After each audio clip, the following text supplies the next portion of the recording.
picture of him. Yeah, sorry, this is going ahead before we get. So we were just talking off air.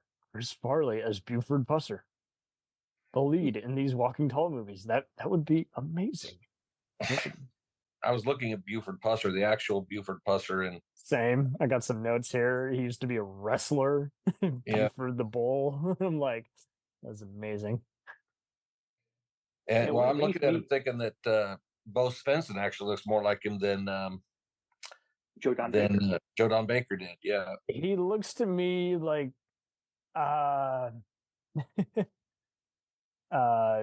Joseph McCarthy mixed in with a bit of that Joe Don like shaved head look that he has in that James Bond film where he's the villain, Living Daylights. But I can see Svenson kind of has a bigger nose and eyebrows, kind of like him. It's hard. It's hard to look like the real life guy. Yeah, the thing that really amazed me is how many movies they got out of a figure that really was only active for a relatively short amount of time. Absolutely. This is why I kind of figured it would be a fun gabbing section. We could be a little snarky about it. We could also be goofy about it. And there's no wrong answer. You know, unlike any other franchise where it's like, oh, you like that installment? What the fuck? It's like, well, this is all very, very goofy. And like anything Hollywood, they went to town, like you say, with the short-lived incident. It's less of an incident than like the first Death Wish. It's a one and a done kind of deal. And of course, like typical Hollywood, this guy was an American hero. He went and did the full 9 yards. It's like, no, he didn't. Well, I'm looking at the second one that had Bo Svenson in it as Buford Pusser, and at the end of the movie, they talk about his accident. Yeah, in the car killed him. Yeah. I remember that taking up a good chunk of the movie. I was like, what? But I think. I don't know. I mean, they only mentioned it at the end of 2, but then I'm looking at them describe the third one, and I haven't watched it yet. The 2 and 3 blend pretty much for me, but it is one of those where I was like, I wasn't sure. When you look up, the guy is like, yeah, that is part of his real life. But when you see it in the movie, you're like, are they just filling time? Or are they just trying to come up with something, but they cut something out, before the next fight scene? Walking Tall 3, Return to Living Pusser. This definitely needed some zombies. That would have been appreciated. Roger Corman was not available. Or RoboCop. I can Buford Pusser. Oh, there you go, RoboPuss. I can see Buford Pusser shooting the guy at the end of the film of Night of the Living Dead. Oh, there you go. Our hero, the hero, and much like the Mitchell riff, you could joke, the hero of the movie, everyone. So we got Tom, not Bombadil, Lindemann in the house. Welcome. Hey, ho, ho. Hey, how you doing, ho, ho? And Gil, movie geek Palmer, as always. Hey, how you been? How you been? Super duper joy. Tubular boobler joy. Yes, I'm your host Sully, and I'm gonna solidify this. We are watching a goofy franchise. We got freaking Walking Tall, and we got a pattern here. The first one starred an action star, kind of up and coming of his day and age, kind of made a name for his genre. It's kind of viewed as one of his top movies. The first one was a Joe Don Baker vehicle. And then it was followed by, 2 semi-related sequels starring a completely different star for those installments. Bo Svenson from the original Inglourious Bastards. You might have seen him in other stuff like The Bad Guy and Dolph Lundgren's The Killing Machine. But then you have a remake. It's its own vehicle. It's its own thing. It's often viewed as one of the better movies of The Rock before he gets an ego and does his own shit. And then followed by all these related and name-only sequels that again, unrelated, started another B-movie genre star, as in Kevin Sorbo. Say what you will about his politics. This was before the craziness became unbearable. But same kind of deal. They all kind of follow that kind of Death Wish kind of routine. One man has had it. I'm going to take out the trash. Yeah, I know. When did the first Walking Tall come out? Actually, wait, that is a good point. I think it was 73. Yeah, 73. The second Okay. one was 75. So my bad. So this is a pre-Death Wish movie. Okay. Yeah. Yeah, but even so, in that particular point in time, you had movies of a similar genre, like you had Stripperco, uh, you had Billy Jack movies, Yep. you had even Shaft. some lesser degree Yep. Easy Rider, which was people standing up against authority. Yep. And Biker movies, and everyone should watch them, even if they're not into them, just because they give you they're kind of almost a docudrama. yeah, if only to see Joe Don Baker pre Mitchell. Yeah.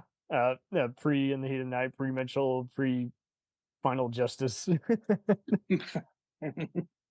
I mean, and Buford Pusser, like, I don't have an issue with that name. I know some other people might say, "Hey, it sounds like pussy," but it's like, no, that's the dude's name. Um, Yeah, Probably explains why he had to grow up tough. Don't call me Shirley. Yeah, and a boy named Sue. there you go. Shoot, I mean, I got a supervisor who was a tough guy, and his name is Shannon. So yeah, I mean, it is one of those things where it's like you can technically call a guy that, but there's still going to be some douchebag teasing him in the corner, and you eventually see him lose his shit. And oh man, so uh, Joe Don Baker would do that escape from prison and clear his name fugitive film Framed a few years later. Was this one of the first Baker films you guys saw growing up? I believe I saw it before, the one you're talking about. I'll get to the other ones later because they're all their own interesting vehicles, and it is interesting how Yeah, they're kind of. I mean, this is why we do this. Just these cult movies that kind of their own yeah. And the folklore. thing about it was that they actually played it on network television.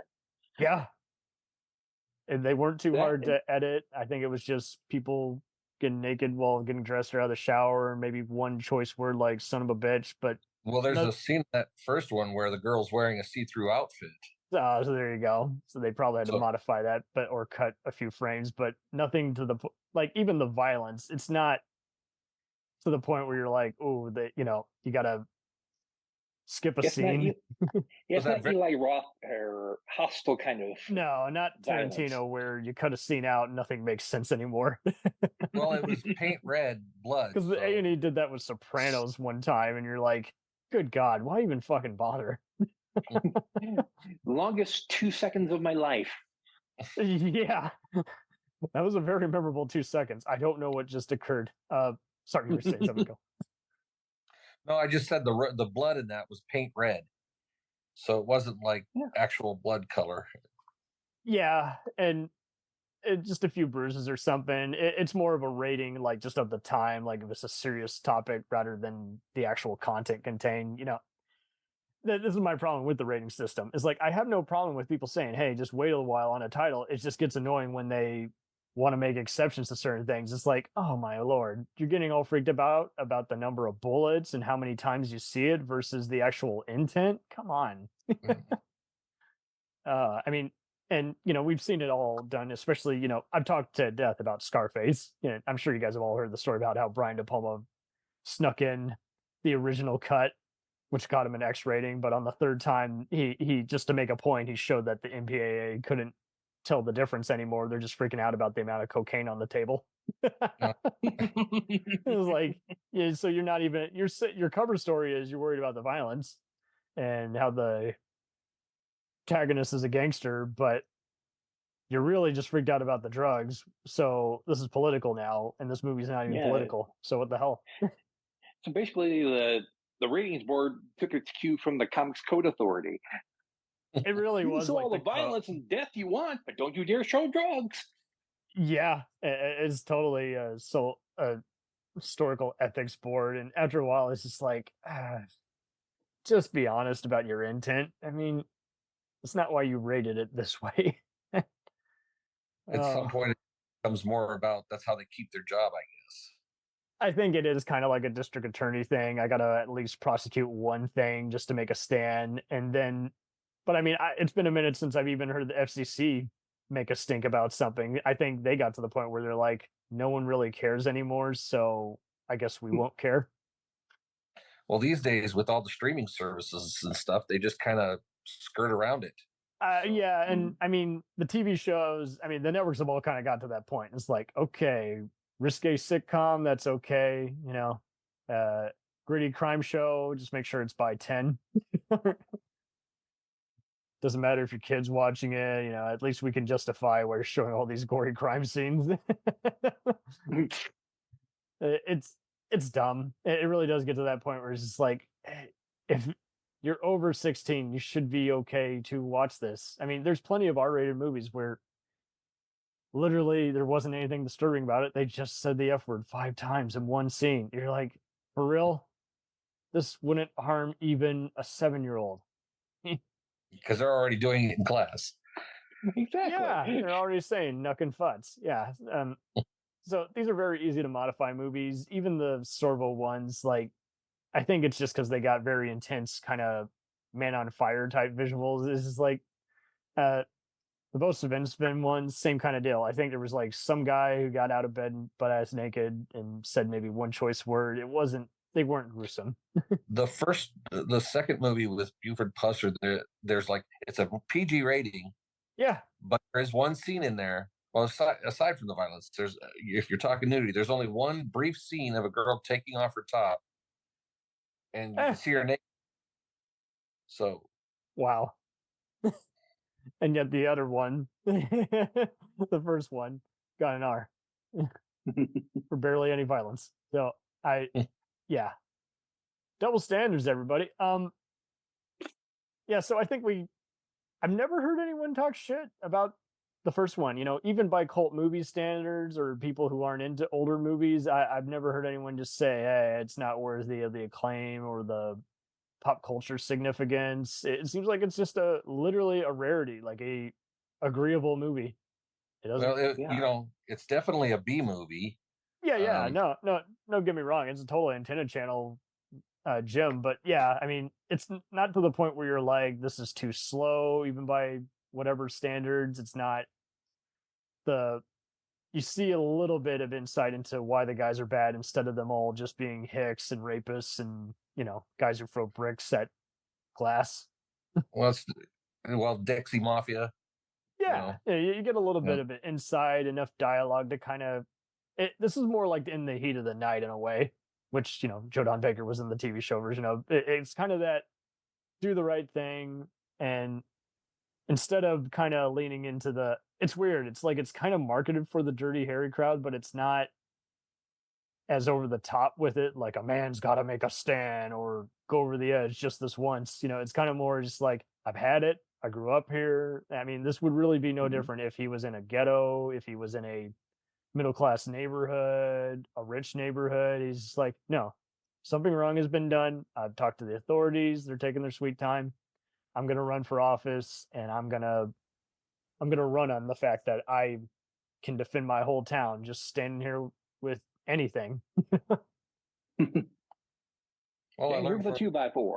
And a 2x4. That's the other thing too. I think that's why this is so relatable. This is a guy, he's a gadget man like MacGyver. He's using all kinds of death traps and hunting gear. I think he, in either one or two, he does use a gun briefly, but it's not, it's more he disarmed the guy and he just hit him over the head with it versus, the guy died by internal bleeding versus I shot you. Yeah, the first one with Joe Don Baker, I think he wasn't carrying a gun for a while because his wife didn't want him to. Yeah, he wanted to make sure he was long away from the homestead. And I do like that factor. I do like the whole, hey, violence will follow you if you bring, this here. And he's kind of like, okay, I'll take the violence away from the town. I'll lead the bullies out of here and I will dispatch them one by one. But yeah, I probably say something that's controversial. I think I prefer Bo Svenson as. No, that's fine, dude.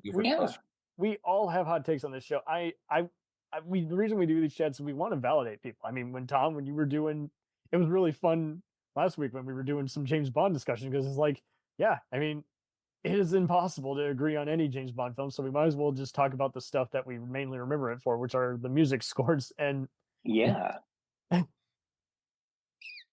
Yeah, I mean, so Buford is an interesting thing. Uh, and I mean, I don't. Did the wife die in one of these? Was it in?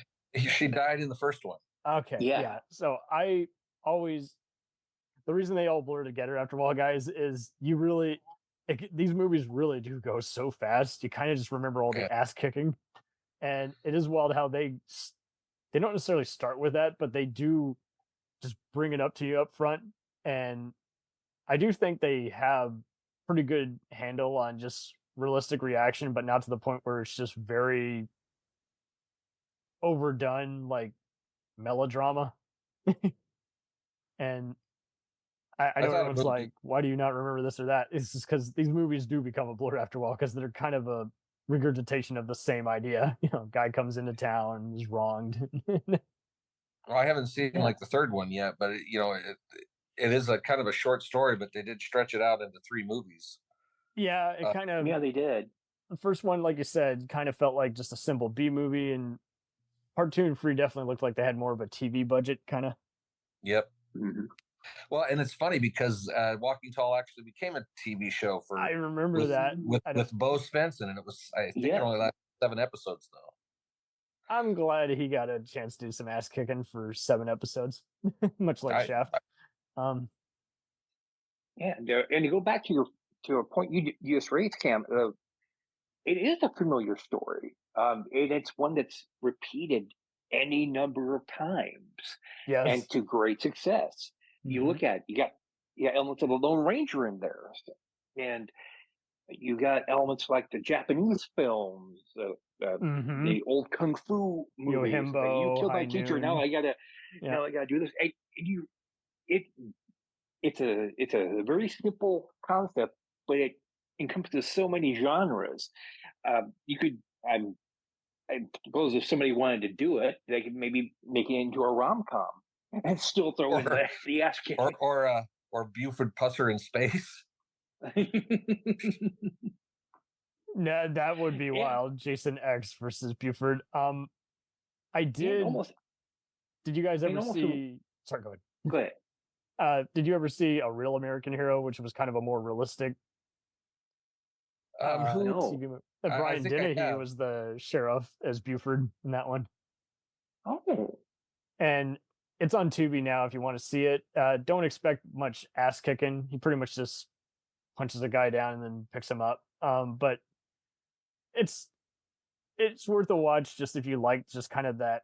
I mean, if you want to even introduce today's world, it's like, see, this was how the 7 o'clock original TV movie was done back in the day, where it's kind of more just slow pace and then slow build up. It was kind of more of just a mild, dramatic thriller. But I do like just kind of just this concept, like you guys are going on how just it could be just cliche in the wrong hands, but at least they just kind of stick to, hey, right is right, wrong is wrong, and you can't even call this guy an anti-hero. He's technically becoming a vigilante before he becomes, runs for sheriff, but for good reason. Like, he has been driven to his means. He's being threatened at every corner by these guys. He's not to the point where he wants to even make a statement. He just wants to stand his ground, stand on his own turf. Hatfields and McCoy. Yeah. Mm-hmm. Instead of, I gotta kill anybody who even looks at me the wrong way. Yeah.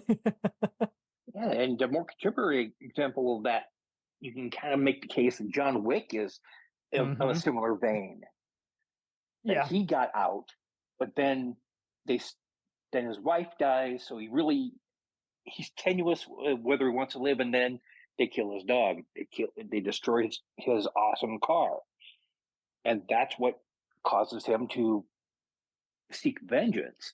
Granted, he's not as squeaky clean, relatively speaking, as Buford Pusser, but it's still sort of the same archetype. Totally. It's like, whatever my backstory, that is irrelevant right now. I am pushed to my means. I'm doing something anybody can relate to. The relatable one-man army, if you will. Yeah. Well, I was going to try to say there's a difference, but now that I think about it, Tom, you're pretty much right. I mean, because he's getting his vengeance, or he's pursuing the law. He's getting the Totally. shit kicked out of him, and Right. then I'm starting to realize, well, John Wick got the shit kicked out of him too. Right. Yeah. But he does, and I do prefer the Wick comparison. It's not like just I don't know. It's not like Paul Kersey in Death Wish or Liam Neeson in the Taken films, where it's like everybody happens to be a trafficker and they're just bad because they're bad, Mhm. and everyone gets all political about it because it's either a fun, mindless action or it's a fearmonger, depending on how you look at it. And like this one just kind of gets. This is even more like the substitute in a way. It just Yeah. like, hey, I'm here. I wasn't looking for violence, but I just so happen to have a special set of skills, and I'm going to, get your ass to That was Mars. I'm gonna kick it to Mars. I'm gonna get you out of here, and no one else will deal with you right now, and I've had it. Oh, yeah, no, I do think Vos Svensson is an underrated actor. I think he does fine here. It's just not like the first role that I think of, but I'm glad. I do miss these kind of days. I mean, it seemed like the '90s kind of stopped where they started giving anybody a chance. Like you could be a talk show host, you could be a rapper, you could be a basketball player. You had your own franchise or moment in the sun in a box office winning movie, Mm. and I kind of miss that. And Except for Carrot Top. oh God, yeah. Ugh. Carrot Top. How could that even Anyone who come up wants in something funny, look conversation? up that time Courtney Thorne Smith is promoting the movie and Norm Macdonald is on there, and he basically just flat out tells her, "Hey, your movie sucks," and she's like, "I'm trying to promote the movie." He's like, "Oh, don't Yeah, even." yeah, it's like a chairman of the board, Bored. Yeah. Oh, Norm, we miss you. Norm Macdonald should have been an action star. The closest you get is dirty work. Yeah. Do you I know can't why? believe I can't believe there are so many dead hookers. I haven't seen so many dead hookers all my life. Lord Oh Do you knows I know? man. have. Does anybody know why Joe Don Baker didn't pursue any further Walking Tall movies? I have no idea. I think he himself, kind of like Bo, he was kind of always doing a bunch of drive-in movies, and I think he had another detective show around that same time, so I wouldn't have been surprised. But What year was Mitchell? 75. So I do think that Framed and Mitchell, and I think he had another procedural around 73. But like you're saying, I mean, it is interesting how these action stars kind of get a chance to kind of stretch out their various roles in different places, and I do prefer that kind of to just, hey, your name means a lot in this one country, so we're just going to give it to you, not necessarily because you're right for the role. Mhm. um, so what do you think of the semi-related Chris Vance, played by Dwayne the Rock Johnson? So he didn't even have the same name in the No, Walking. No. Nope. and it's so He funny because still this. Go he ahead. still had the 2x4 though. He basically he has the stick, he has the car, and same kind of villains. Neil McDonald from Band of Brothers plays the scummy casino owner who's basically taken over the town. Long story short, this is literally on like TNT and USA Network every weekend. And it's one of those, it kind of takes itself seriously, but it's also kind of, you can take it as either popcorn or as a decent serious movie. It delivers the ass kicking, but it's also kind of cheesy at times unintentionally in some areas. At least there's no Yeah, annoying rap music. But yeah. And the thing is that they also took elements from the original Walking Tall and the story behind Buford Pusser. So it wasn't yeah, it's not quite a docudrama. It's not quite based on actual events. It's kind of, okay, here's the movie we want to make, but here are the things we're throwing in there just to make it semi connect to the And original. so, but just that's why enough to probably. where you can't call us complete liars, but we kind of did stitch up a bunch of stuff. And then to add to that, the style is so much like Roadhouse and Commando. So then it stands on its own 2 feet, but at the same time, you're like, they should have just called it walking around or something. It didn't have to be. Well, they wanted to cash in on the name, but they gave him a different character name because they didn't. Yeah. So, have you ever seen The Rock in interviews for this? Nope. So, long story short, he looks furious while forcing a smile before he becomes, The Rock.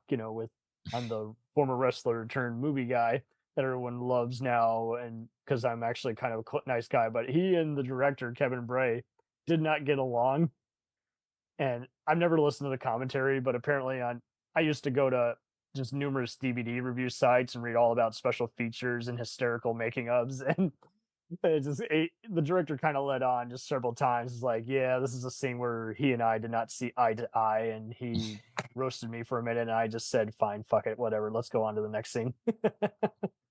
So he kind of had a go ahead. I mean, he had the wrestling career, right?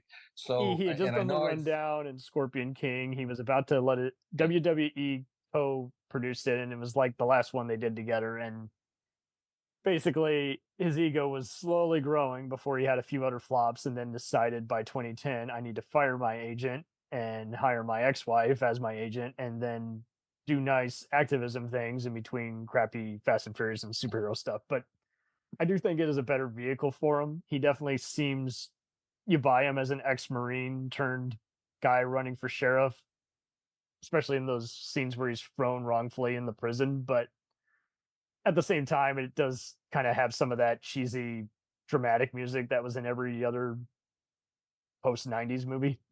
So yeah. Yeah, I couldn't remember because I knew he had a career. I knew he had done movies. I didn't know if Walking Tall was among the first of his movies or not. Definitely among the first. The Rundown was probably the most agreeable. This, I think, is decent. I don't think it's I think Faster is his best role, just because, kind of like John Wick and Man on Fire, it's just good at showing an ensemble of characters, all semi-loosely connected by one violent incident. And he was also in, like, I want to say he was also like in, I can't remember if it was Get Shorty or a different movie. Yeah, he was. He was. Yeah, he was the gay bodyguard, and he's like, "You're not going to take my man." And to be honest, in the brief role he had, he did a fantastic job in that. He was hysterical. That's kind of where I wanted to give him more of a chance, because, like, see, this guy, whoever the hell he is, he's got some good charisma, and I don't know what it is, but it wasn't like with any other persona where they're an ex-singer, ex-model, rapper, and they're trying to be an actor now, and he kind of got into it. It's just it's weird. It's like anyone else at that time who was bursting into movies kind of had a hit TV show or stand-up comedy career, and he was just kind of in between. He was funny, but he was known for an infamous sport, wrestling. And what did you guys think of him as Black Adam? His heart was really in it. It's just the movie was very incoherent.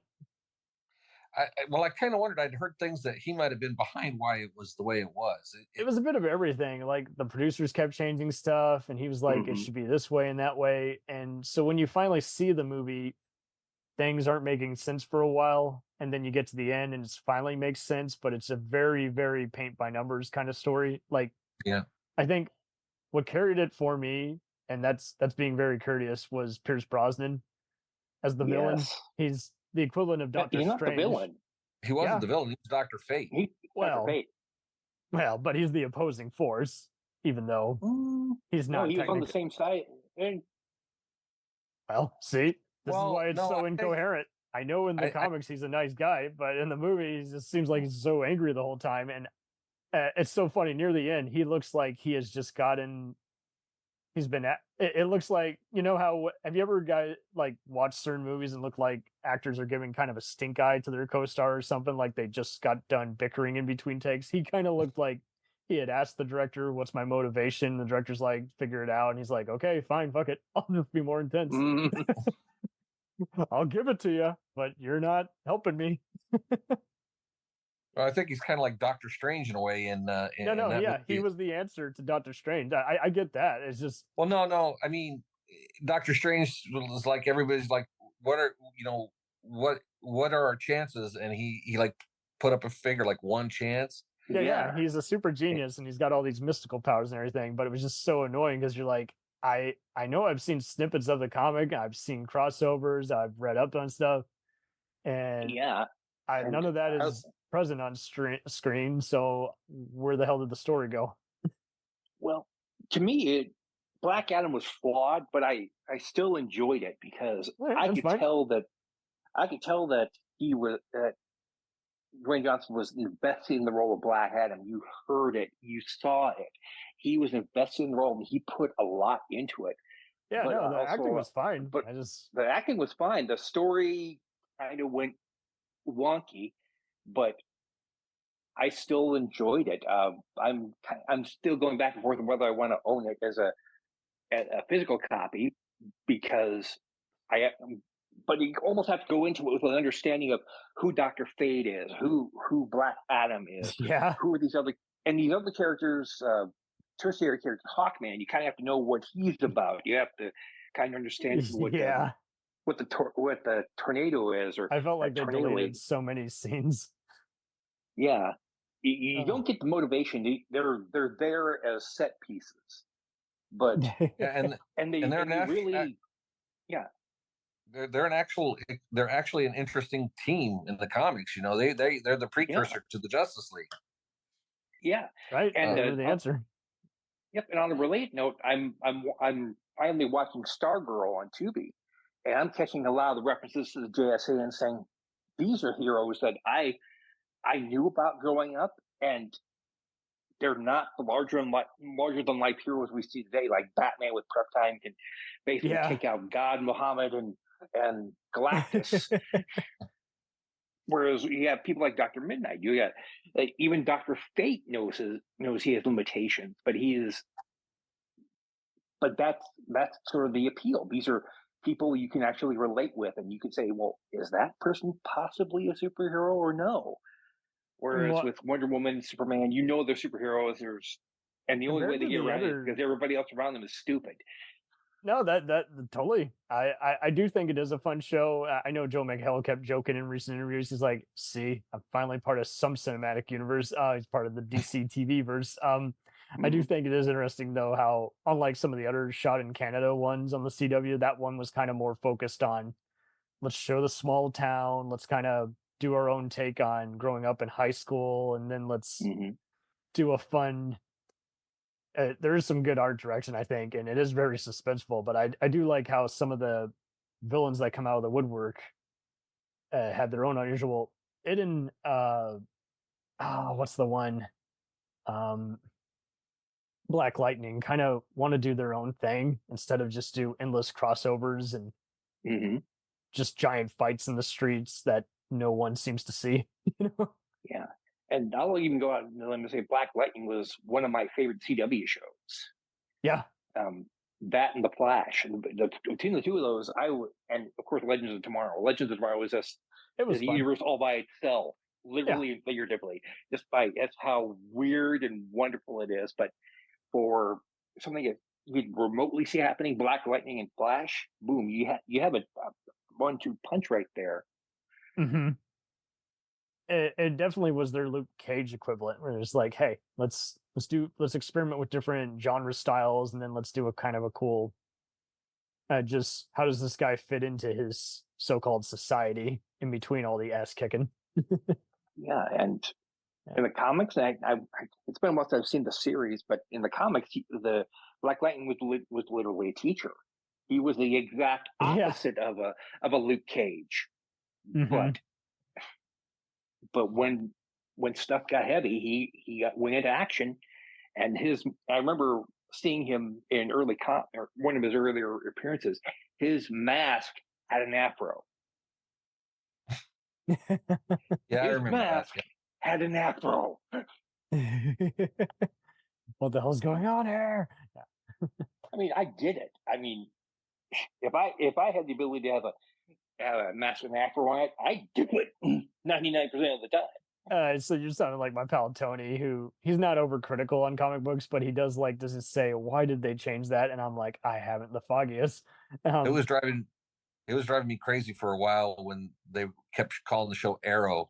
I'm like, well, he's Green Arrow, Mm-hmm. and they never put it in the title. But Yeah, why? It's like just a random adjective to add, but it is interesting how, yeah, I mean, you get a bit of that with my pal Tony was doing it with Lucifer. Is like, okay, they literally just changed up this whole cast. They're not at all like the counterparts in the comic. It's fine, but if you know it, it does kind of make you scratch your head. You're like, why? it's a bit watered down. Yeah, Yeah. I do recommend it though, in a like a Wishmaster kind of Spawn kind of way. Just seeing Mm-hmm. someone go around, fuck around with people. Well, I think And Lucifer showed up in Sandman, but it was a lady. I believe so. He does appear in the Crisis on Infinite Earths live action crossover between the CW shows, and I thought that was kind of fun Yeah. because he kind of got everyone out of their shell. It's like, oh, what are you worried about? And it's like, well, see, that's just it. He can't die. They can. And so it was just a fun kind of just put it all in perspective. It's like, yeah, they got everything to lose. He doesn't. So, did anyone see Kevin Sorbo's Walking Tall movies? I did. So long story short, when I was in college, there was this site called Mega Upload.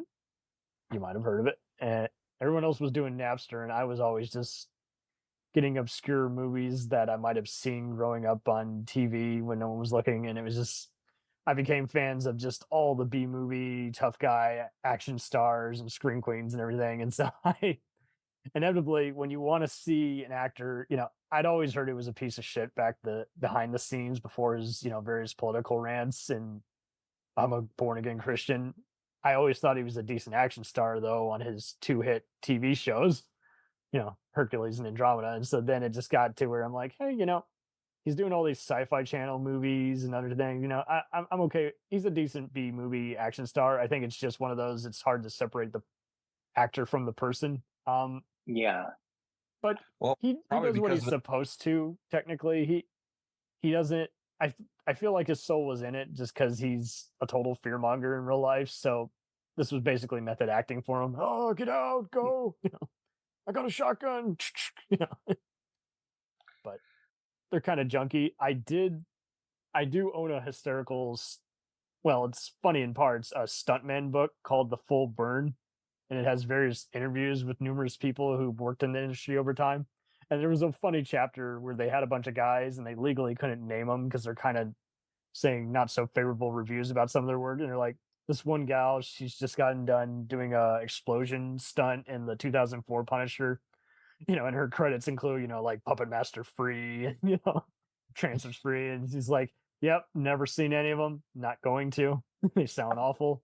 And there was a guy, he's done like everything from the Dukes of Hazzard to just about anything involving a car stunt for the Stunts Unlimited company. He's like, yeah, I've never seen this movie either. Not going to. And so I tried watching it the first time, Kevin Sorbo, they're Walking very hard Tall, to and tell apart. yeah, I couldn't get past like maybe the first 20 minutes of it. Yeah, it's What fine. was it like a TV movie thing, or was it like a rated? Direct to video. Sony was doing Yeah. all these action movies starring Van Damme, Seagal, and Wesley Snipes Mhm. and Dolph Lundgren, and eventually Sorbo got in that pattern. And I think the second one he did was kind of worse. They're fine as junky B action films, but I wouldn't watch them again. But at the same time, like Tom said, even by those standards, it's kind of a hard pass just because if I hadn't seen it on a streaming site or on all these movie sites, it is what it is. It's not remarkable. Morbid curiosity. It's remarkable, but all in all the wrong ways. There you go. So a light so bad it's good. If there was a riff tracks or Mads are back riff a bit, I would watch it. Unlikely though, but it, I kind of wish Marvel, or I mean, Rift Tracks would be able to get their hands on like these bad Marvel movies like the Nick Fury Agent of Shield with There you David go. Hasselhoff. Yes. I just 70s wish, Captain America. Yeah. yeah, I wish they could get their hands on that kind of stuff. Instead, Marvel's done the whole, hey, we're cock blocking, but we don't, just because we don't want anyone to acknowledge they exist. Yeah. It's like, come on, everybody's got to laugh. You'll make money. We'll make money. Come on. Everybody You know will be how happy. Everybody you know will how be Master happy. Pancake's able to do some of their movies that they do. I mean, they do it on Twitch and stuff. They did that Captain America TV movie. Oh, did they? Yeah, with Reb Brown. I've always wanted to go to some of those live events. Do they still tour? I know they've been to Austin. I don't know that they tour, but I hear about them always doing something in Texas. Yeah.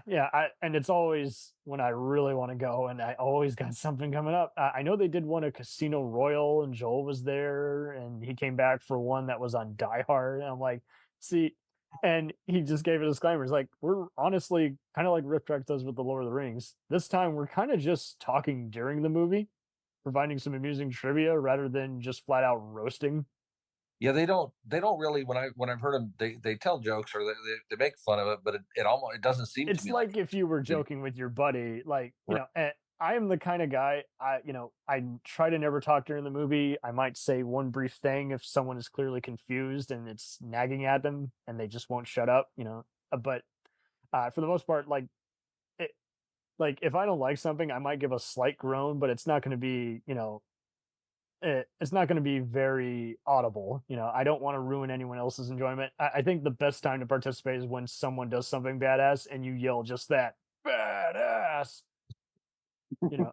Like I went to the first Olympic. I've seen all the Olympus Has Fallen movies in the theaters, fortunately, and I guarantee you, dudes, when I went there opening night, it was like I was at a fucking Charles Bronson, Chuck Norris movie. Everyone was going, no, don't let it happen. And I'm like, Jesus, guys, it's just a fun Air Force One type movie. I kind of felt the same way when I saw Undercover Brother in theaters. Oh, did you? I did.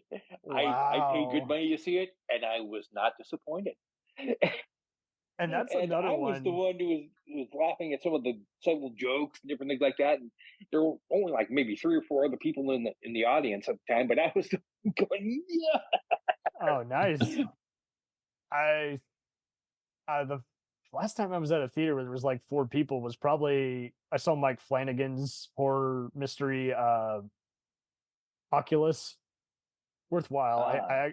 I recommend Mike Flanagan in general because unlike all these torture porn guys, he's going by old gothic kind of Hammer horror kind of things, just Hellraiser kind of vibes instead of gross you out and be fucking stupid, like Scream ripoffs.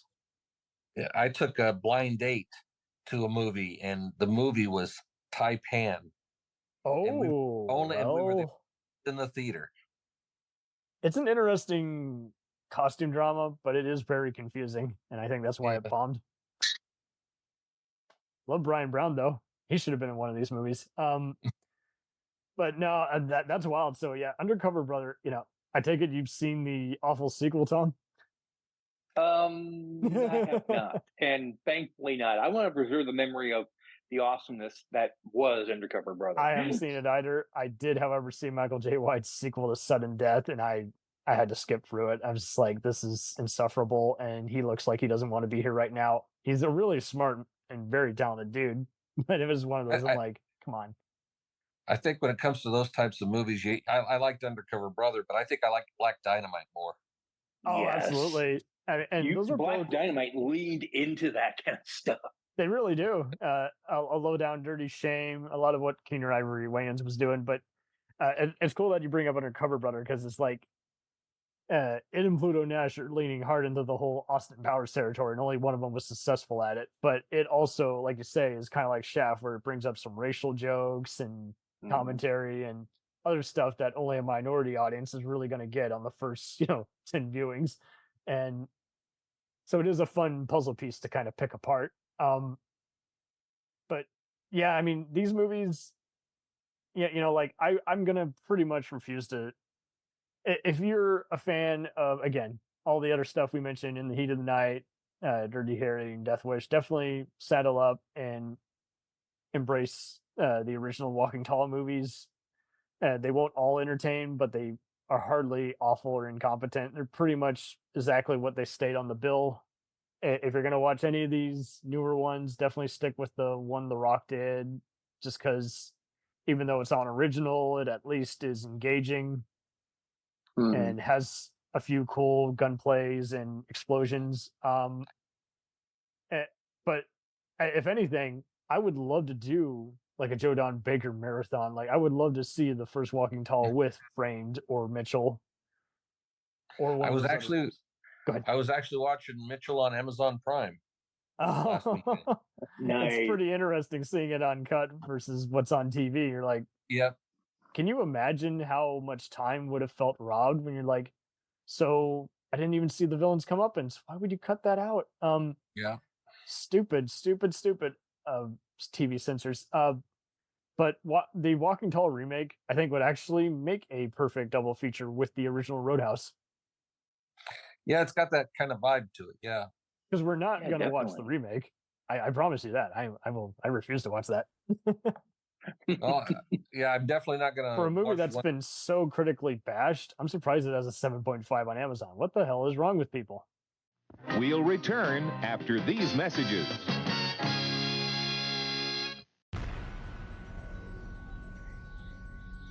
The Jacked Up Review Show podcast is honored to be part of the Blind Knowledge Podcast Network. Join anytime, talk the talk, and enjoy yourselves. There's something enlightening for everyone with this crowd of cool cats. Check them out.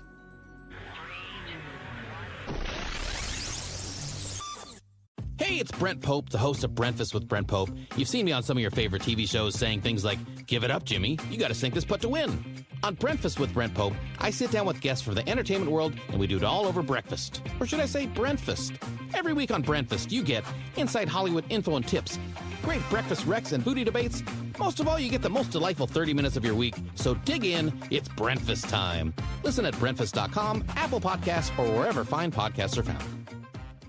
Do you ever find yourself thinking about who would win in a fight between Goku and Superman?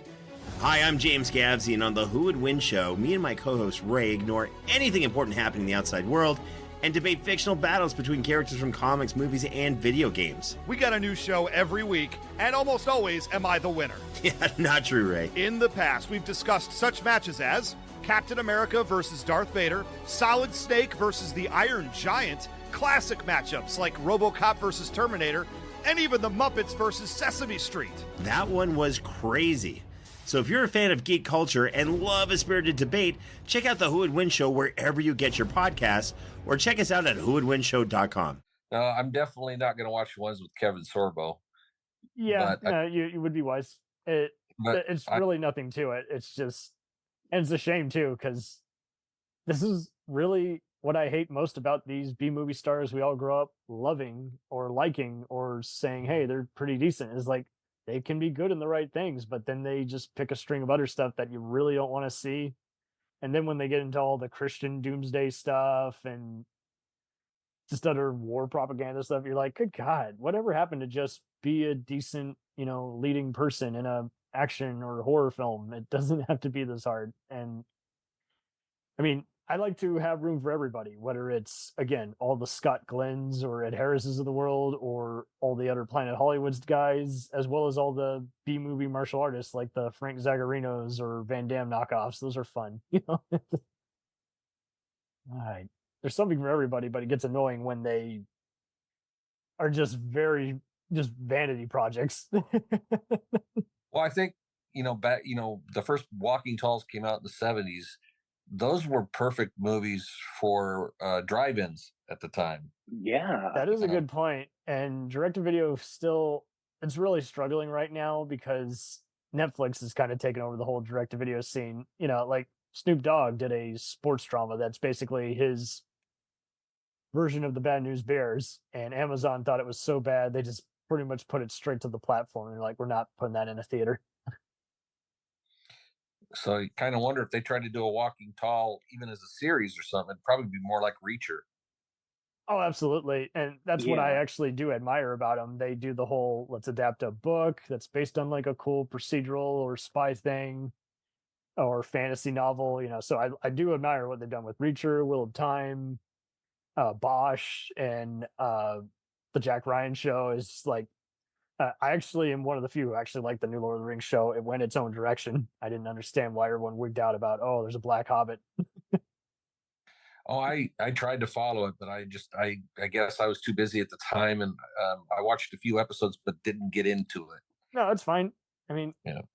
At least that's, hey, I gave it a shot and it wasn't for me versus, oh my God, there's a strong woman on the cover. Well, yeah, it's Lord of the Rings. Yeah. Is that a bad thing? And They some do people, have women in Middle Earth. I mean, how do you think all the races I argued going? actually with a stuck-up bitch online who was like, oh, I can't stand this strong woman. I'm like, do you hear yourself right now? And you claim to have read the books. I don't believe you for a second. This character is very prominent and very strong in the books. So again, what's your problem? Well, that Game of Thrones spinoff was very women-centric, wasn't it? I think so.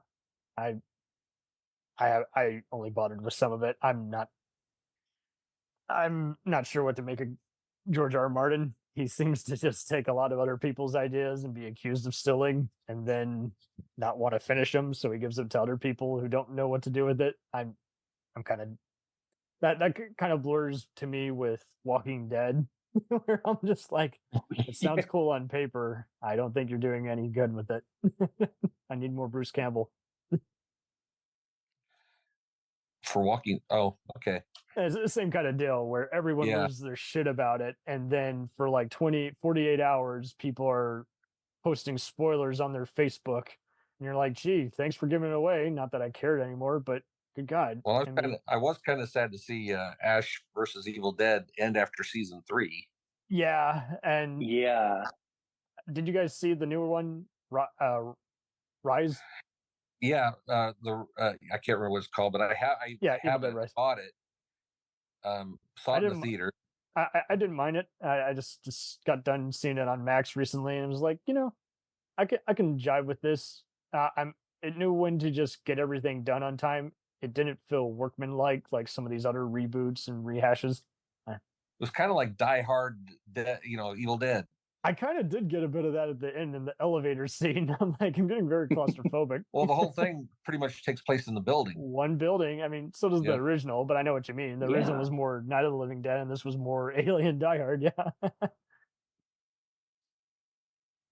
We'll get there soon. I mean, they're reshuffling so many different movies and shows, and I mean, I've been even reading some of these comic book crossovers, and some of them are very fun to read. Some of them don't work at all, but you like the artwork and everything. And it makes you realize, you know what? This could only work as a comic.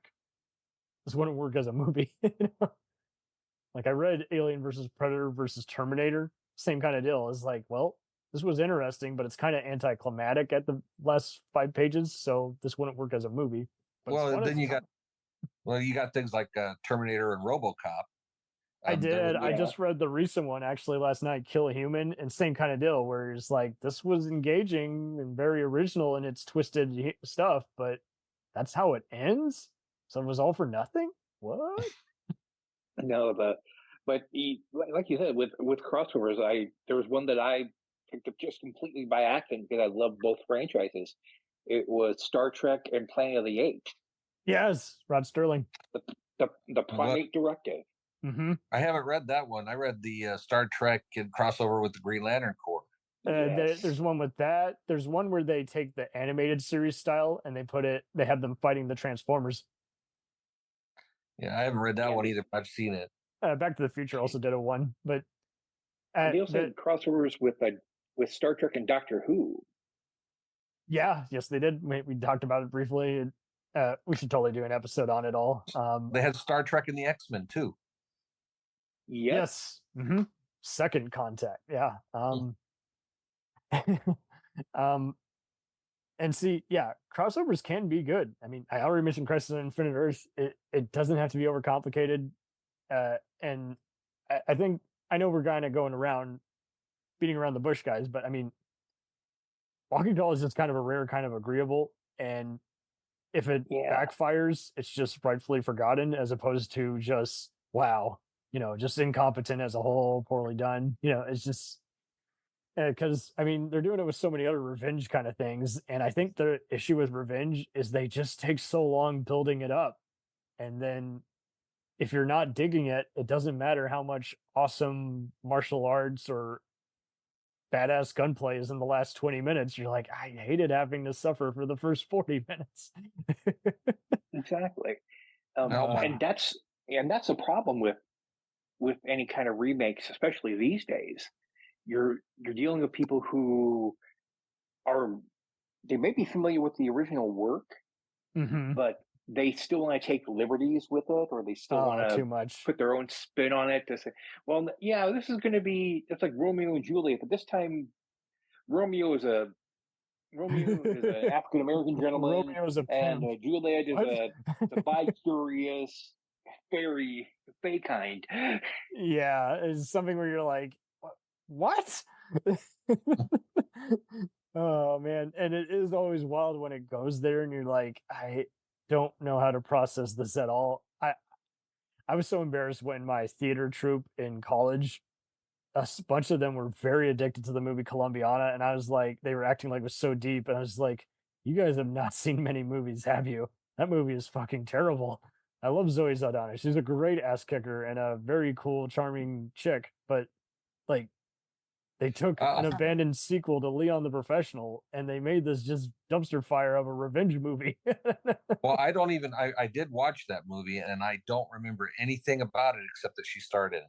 That's pretty much it. I don't think anyone who worked on it remembers it because, like, it is one of those. It's like it's over and done, and just the fight scenes go too fast, so you can't see anything. And it's PG-13, so there's nothing worth the adult males to watch. Oh, that sucks because there have been cool PG-13 or movies that are R, but it's really just for one splat on a windshield and 5 F-bombs. That's not much different than PG-13. But yeah, this was to the point where it was just like, really? You just shot him? No lines or anything? Like, I've been waiting for this moment. It's like, you can't tell any of the guys. It's insufferable and it's indistinguishable from all the other bullet holes. It's just like, okay. No, this one is, this bullet hole represents racism. This one represents the trans community. Yeah, there you go. It's like, you're digging too deeply it's into actually it. It's deeper, man. I swear, it's a wet dream of a amazingness. Yeah. But if you really want to see a Zoe Saldana kick-ass movie, can't go wrong with The Losers. You know, my co-host John really likes that. I've never been able to get into that, but I'm due for a rewatch. What do you love about it, other than Chris Evans? What clicks in that one? Chris Evans, casting was just perfect. I could not think of a person that didn't make me want to watch the movie. But the guy who played the sniper, he didn't say much, but he was just Cougar, I think his name was. Yeah, it wasn't played by Peter Berg. It was I think he co-produced it. Yeah, but either way, Zoe Saldana was in that. So there you go.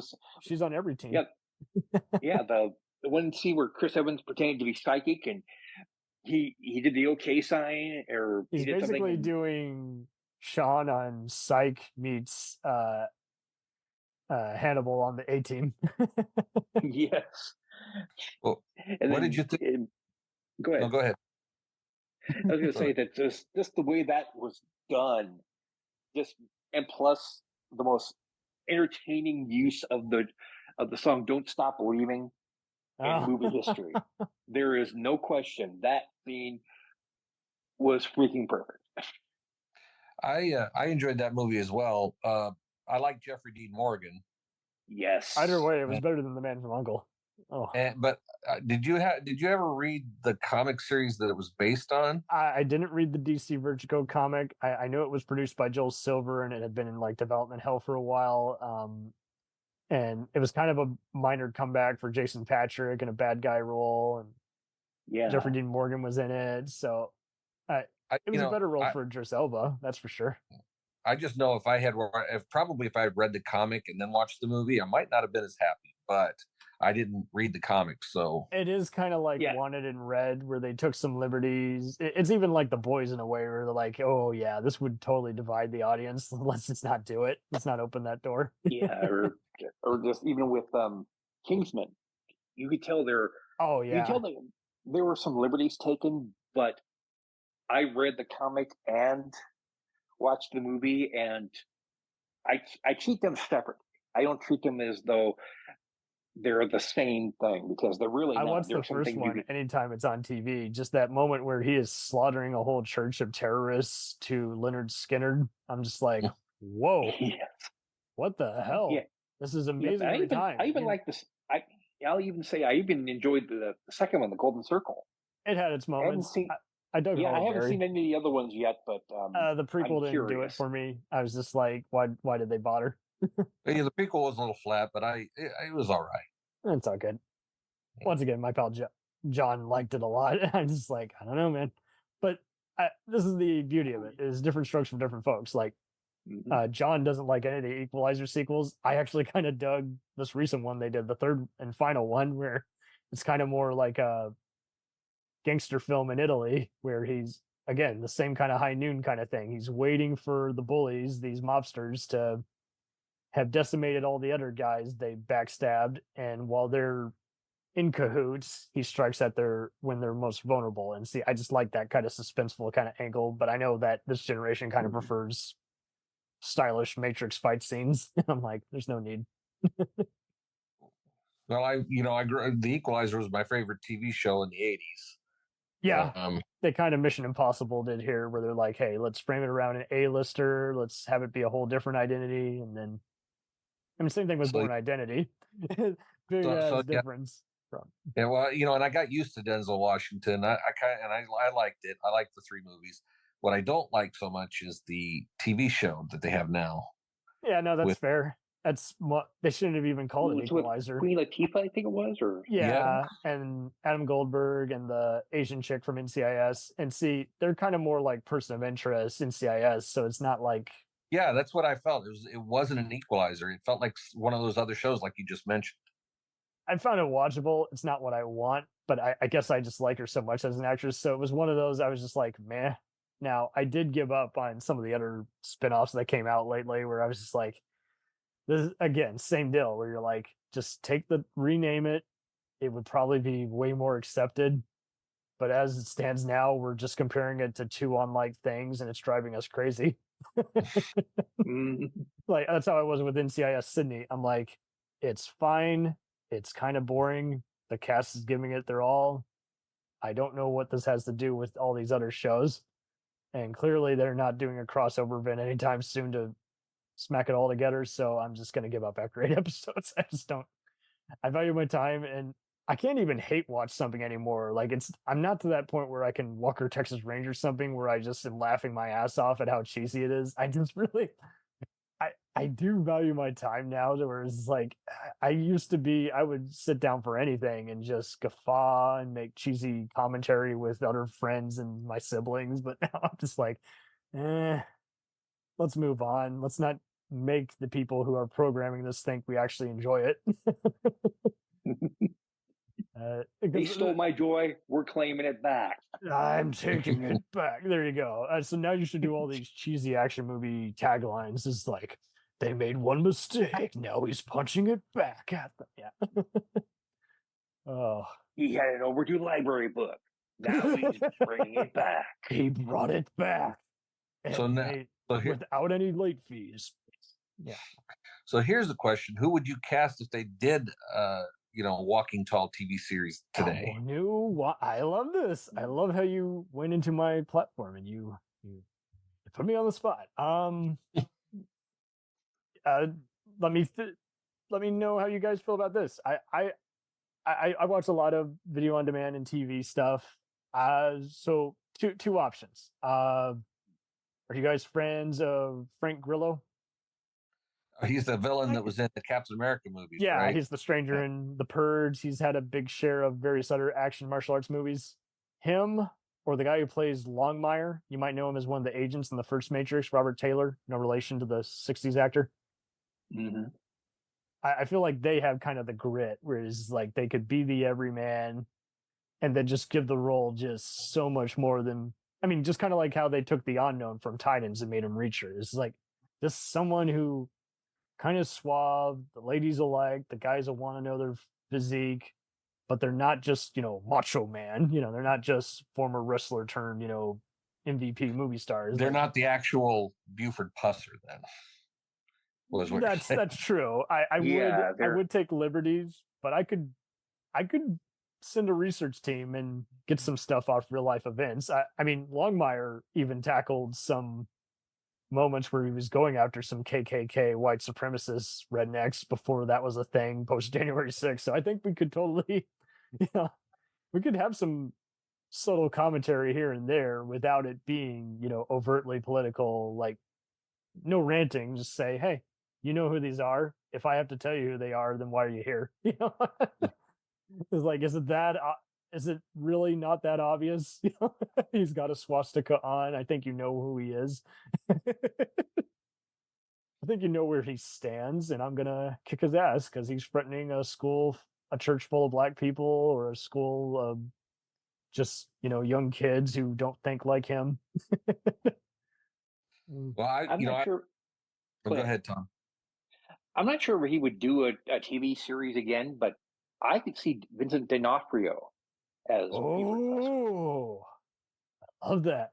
Same kind of deal. He is so diverse. What voice would he pick? Would he do the Goran voice in Law and Order, or would he do a mixture of the Kingpin and some of his other anti-hero roles he's done, or just gruff? Well, I don't know that it'd be the Kingpin, because that's a pretty affected. Well, I just mean the voice, but yeah, it's very deep. Yeah. Yeah, I could almost see him doing a little deeper voice with this, because you kind of want to have somebody with the gravel in their throat. Well, and then you still want him to go by the whole, speak softly and carry a big stick. Exactly. And I think D'Onofrio could easily pull it off. I mean, just look at what he did as a semi-minor character in Men in Black. He has that. There you go. Or his face is falling off. He could look just as gruffy as that, and then just we put a badge on him and just show him. And again, it's not about who kills who every week. It's just, hey, I heard there's some foul play. How about you check it out? And we see. It'd be even cool if you were talking about the car earlier. What if the car was just as prominent? Like we show, what do they got to do? How do they suit up? How do they make a log on what equipment they're going to need for this, potential riot that's gone violent, Yeah. And you could almost bring in the elements of like In the Heat of the Night in with that too. With the totally same kind of deal. Yeah, the kind of procedural stuff, the day-to-day stuff. And so you get I was just thinking that myself, but you just said it out loud about. So there you go. But like you guys say, it's more the day-to-day routine as opposed to who wronged who raped who. It's showing you, hey, here's what's on their mind. And the show would literally take off if you just get just awesome reaction shots of them being like, oh, brother, what do we got? Just a day-to-day routine. Like, for instance, people don't remember. Well, some people do. Some people remember the shocking violence in 7, but most people are going to say, I remember the dialogue and the endless montages where the detectives are up all night, solving the crime, and we're feeling the sweat on their very face. It's just, you want something that just illustrates some kind of truth for its characters, as opposed to let's just be stylish and do a, random montage. Well, I guess the way it would differ would probably be the way that, Buford Pusser character would seek justice. There you go. You would have to decide, do I want to run for... So season 1, he runs for mayor. Season 2, if he gets to be mayor, he inevitably would have to probably deal with some bureaucrats. You would want to at least illustrate the town and show how it's impacted, especially if we're giving a version of a modern day world. Yeah. I would even say if you're going to do that, the first season he runs for mayor and he doesn't get it. There you go. And then you build it up fill it up. That would be And then- amazing. And he's like driving home and he sees nothing but just people burning their flags and homeless drug dealers who are just, asking for a light. And he's like, go away. Just something just showing how his world looks bleak, but he realizes how, he's not the only one who's trying to be a bigger man. And he's only in a small part of the entire world by that nature, And No, it'd be he'd be fighting justice and being a single dad, taking care of his 2 kids. Oh, there you go. Well, and as long as the kids aren't annoying. Oh, there you go. Hey, Tommy. Hey. Stephen J. Cannell. Yeah, there you go. And then we got to have a Hunter style car chase. Love it. Love it. So, who would you cast, Gil? Oh, I knew you were going to do that. No, I was thinking more of the Bruiser type, but I couldn't come up with one Bruce because Campbell. I was thinking of that. Well, no, the Bruiser type, like the guy who plays Reacher. But I'm like, he's already on Reacher, and then I'm thinking of John Cena. I'm like, well, he's already Peacemaker, so I couldn't really come up with it. Thinking. If you want to do another wrestler turned actor bit, maybe do Kurt Angle. Oh my God, he might just do it. I think, he's fighting criminals in the South with a broken freaking neck. Oh, there you go. Call it Broken Necks, from the producers of the new Walking Tall show. It would be a Walking sister Tall, Broken show. Neck. There you go. It'd be a sister show. They're all on the same network, even though they're nothing alike in terms of tone or mood. And The Edge could be the villain, but he's actually a decent actor, but he does occasionally choose some dumb wrestling action movies to be in. And I'm like, you're so good on Haven and Vikings. Why do you in this piece of shit? I love it, gang. You gotta pay the bill somehow. I know. Not everyone can afford Eric Roberts. I get it. Oh, quick Bruce impression for Campbell Eric now. Robert. Go ahead. Sorry. I was just going to say Bruce Campbell now could be. I can only see him now as Pizza Papa. Oh, because of Doctor Strange too. Yeah. Yeah. Quick impression for you, Eric Roberts at home, answering the telephone. Hello, I'll take it. Well, it's even better because his wife is also his agent, so he often has a follow-up line, "Can she come too?" and that's why why he accepted the role of in Sharktopus. Oh my God! I just thought of somebody else who I think would make a at least a passable Buford Pusser.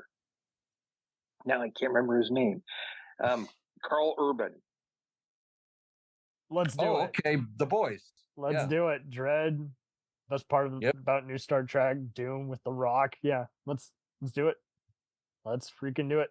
I like him in just about everything he's done. He was in that sci-fi buddy show, Almost Human, where he and a robot were solving crimes, and the guy had like artificial. Was he a robot?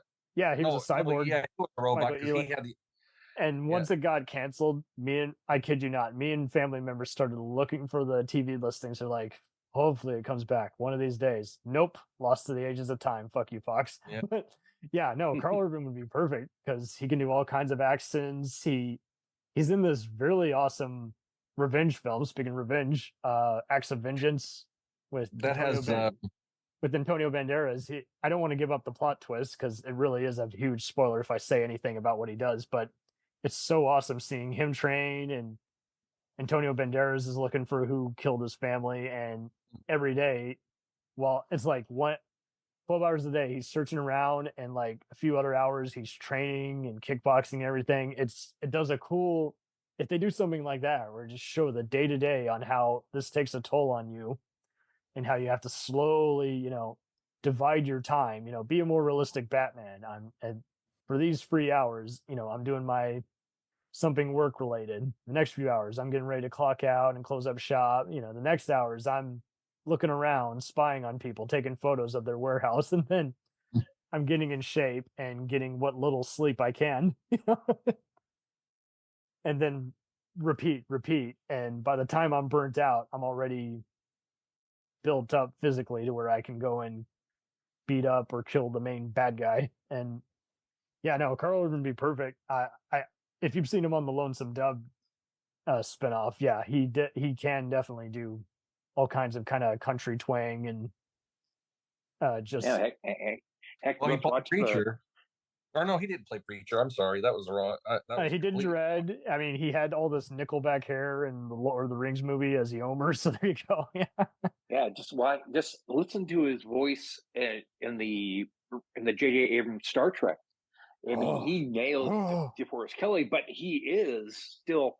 You can still tell there are elements of that little Southern twang because McCoy was an old country doctor. Yes. Well, you just made me can think. Tell that. Mm-hmm. You know, when I mistakenly said Carl Urban as Preacher, it's that other guy, Dominic. I can't think of his real name. Dominic West. Is that it? No, I don't know. From no, The it Wire? wasn't Dominic West. It was. It wasn't Purcell either. It wasn't Purcell. Oh. No. But he Purcell seems to me like more of a barfly or guy who owns a restaurant and he's throwing guys out. Yeah, he played Tony Stark's dad in the first Captain America. Well, he played the younger version of him in Captain America. Yeah. Oh, yeah. Dominic Cooper. Dominic Cooper. Yep, if you've seen The Devil's Double, yeah, he can do all kinds of read between the lines, gray area kind of. Yeah, no, he'd be fine. I think he's like is he British or New Zealand? It doesn't matter. Either way, yeah, he can do accents. He's one of those go-to. Just he'll never win an award. He might win an Emmy if he does a cool show, but yeah, he's just one of those very reliable, very good, very diverse. Yeah. Yep. Like a Hugo Weaving Hugo Weaving would be awesome. He is one of those, you want him to play something different, but he's so cool at playing a bad guy. You kind of want to see what antagonist he can play next. Yeah. Oh man. Yeah, it would be hard seeing him as a good guy. I mean, Robert Patrick kind of did that on the latest season of Reacher where he referenced his Terminator role, and you're like, but I would love to see him as a small town sheriff, taking out the trash for once, instead of being the guy who gets bullied by Tony Soprano or crooked cops. He's known for playing. Oh. Or being the wife of what's her name from Striptease, Demi Moore. Oh, the husband, yeah. Yeah. Or being the husband. That's a stupid role for him, but he's giving it his all. Oh man. Anytime I saw those segments of that stupid movie, I was like, I feel like these are from a different movie. Is this meant to be an Elmore Leonard dark comedy? What's going on here? Yeah, kind of like what they were. I mean, he only had the one scene, but he started off Stargate Atlantis. Yeah. Oh my god! And you thought he's going to be the lead, right? No. Yeah. There's another one you could. There's no one you could possibly bring out of retirement. Richard Dean Anderson. Oh, they're actually talking about bringing Stargate back. Fingers crossed. Well, yeah, but I think he's pretty much retired at this point, though. He kind of is, but he's cited some interesting things. My pal Mac Jackson, who has contributed stuff to Monkey Mania Radio, he was fortunate to interview a lot of the Stargate actors, and Richard is one of those, when he's not snowboarding or snow skiing, he's doing all kinds of stuff that he actually wants to do. But if he gets a workout plan and he gets those steroids under control, I would love to see him as a small town sheriff. That'd be awesome. Yeah. And if he wants to do the MacGyver thing, is like, hey, don't hit until, don't be the one who throws the first punch. That'd be interesting. A fun pacifist kind of look at it. Mm-hmm. How do you do that against guys who have no ethics, have no double standards? Be pretty hard to Qui-Gon Kane with a 2x4. That could be it too. He just drives people around. The other deputies go around and beating people up, and he ends the whole thing by putting the guys in the cuffs. Why don't you take this 2x4 from my hand? You will be you'll be able to leave the monastery. He could put in a bit of the Jack O'Neill thing where he's like, "Permission to punch this man, sir." So that would be one of the spin-offs. That'd be one of the spin-offs, Walking Tall Kung Fu. Walking, yeah, No, there you go. Walking Tall Kung Fu. Stargate. Walking into Atlantis. But there's got to be a stupid season where they call it Walking Taller. They have to rename the show the minute that the lead star inevitably leaves, and they got to cast someone else who the younger crowd and granddads won't mind staying up on a Sunday night to watch kick some ass. Wilford Brimley. There you go, Wilford Brimley. He's got Eat oatmeal or you get diabetes. Oh man. Rest. Oh, is he still? He is. No. Rest in peace. Going on 4 years now. I'm coming back. I'm coming back from the dead to do I'm the going back from the dead. The TV show and eat your oatmeal. Remove the diabetes from me. Walking Tall Dead. Walking Tall Dead. So yeah, that's the Bruce Campbell spinoff. The crossover event we never knew we needed. Daryl Dixon. Daryl Dixon. Oh my god. Oh, did you guys ever watch other crazy stuff that was like on UPN, like 7 Days or The Sentinel? I feel like they should do those. They should do like an X-Files like mystery every once in a while that just gets the town on edge, and then it's almost always just an asshole who happened to be wearing a very realistic cosplay that got all the paranormal people freaked out. And then at the end, there's some like electrical lightning and a hand that comes out of a grave, so you're like, maybe they were onto something. Joel Jenkins, the man who runs the Haunted Amusement Park. It's always otherwise known as the first season of Smallville. Oh my god. Oh, there you go, Tom Welling. Get him. Oh yes. And then up a bit. And the very first episode, someone says, "Who the fuck are you, Superman?" He's like, "Watch your mouth, boy." Yeah, let's have it be on Amazon so they can get in a few realistic curse words and slurs from the villains, and just so that when someone's inevitably punched, they can spit out some blood and then say, "My turn." Wham! and that first, there you go. And then they could have a Super Friends or Batman style, wham, boom, freeze frame. Meanwhile, back at the county jail. There you go. And the music could be kind of what Primus does with the South Park theme. Yeah. Come on down.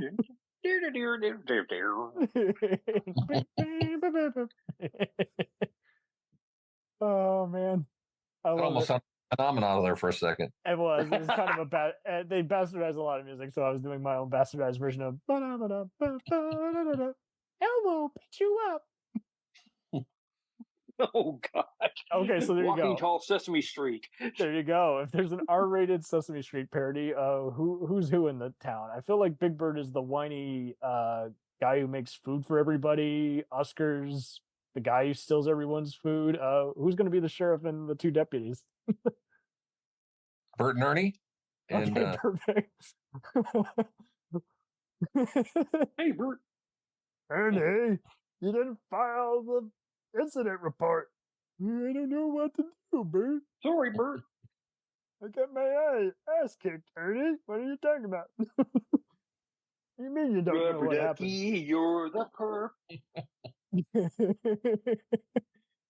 Oh, God.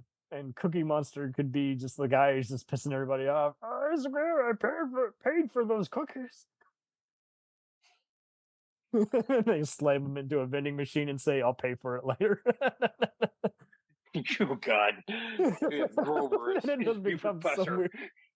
Hulk or Schwarzenegger type logic. Oh, and the count. I guess the count could be the villain that they never quite get put away. There you go. They say he's a vampire. Oh, he's sucking blood, but no one ever sees anything. You never get him on anything. Three federal indictments. Five rapists. Yeah. 5 crack and cocaine charges.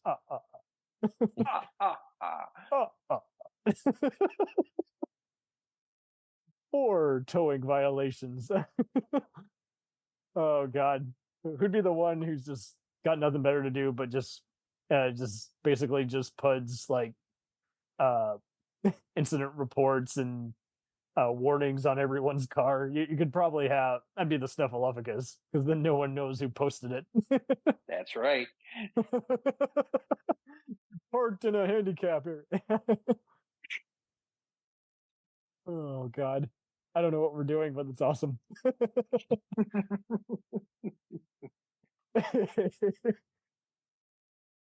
We're ruining a childhood classic to make it more like I guess Walking so. Tall. I mean, we did this during the Jaws episode, believe it or not. We just started saying who should be Sheriff Brody and Muppet 4. Well, if you're talking Sesame Street, who'd be the one that's kicking ass with the bat or the? I feel like I'm going with Grover. I was going to go with that because Elmo gets too much attention and he's going to want to just solve everything with a rainbow, and Grover will fill with dignity. He will try to charge you and fill, but somehow still solve everything. He'll need to call the Muppet Squad and have Fozzie and Piggy and Kermit come over once in a while. We left out Kermit and Piggy, but I guess they weren't on Sesame Street, were they? Kermit was. He started there, and then he betrayed. He formed his own posse, his own studio. I love how this took a dark twist. Now it made me wish that Joe Don Baker had been on Sesame Street. Oh, boy. Who says he hasn't been? I mean, he was on Mystery Science Theater, so I guess that counts. Follow